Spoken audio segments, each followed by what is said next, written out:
Hi and welcome back to Action Coach Tip of the Week. One of the things I want to talk to you about this week is actually what we call the identity iceberg. Now we're going to be going into some real detail over the next coming weeks about this, but actually what I want to do is give you an overview first. What you see above the waterline is like the tip of the iceberg. These are people's behaviours. Those behaviours drive the actions and decisions we make, and actually that's the outcome you see from people.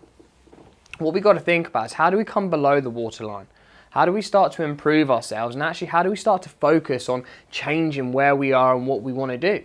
We've got to start to think about, number one, our skills. How do we upskill you? How do we upskill you? How do we really start to build now some additional skills in where you're slightly weaker?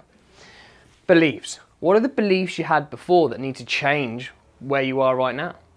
Actually starting to think about what is it we used to believe to be true versus what do we now need to start to think about. For me, this is about letting go some anchors. Some people have some financial beliefs that aren't so good, cash flow beliefs, and actually how do we start to let go of those and generate new beliefs?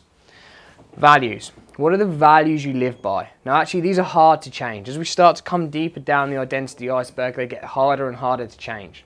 But actually staying true to your values. The first stage is actually recognising what are your values and how do we stay aligned with those as we move forward. The last part is your identity. Actually, who are you as a person? Who do you believe you are? And actually, what do you say to yourself at those moments in time of need? The final part is your environment.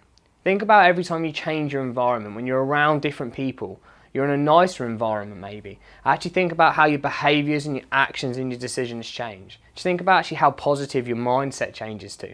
So one of the things we're going to be doing is going through this in a little bit more detail over the coming weeks and breaking them down and really helping you how you can grow and expand on each of those areas. It's great to talk to you again. I look forward to speaking with you next week.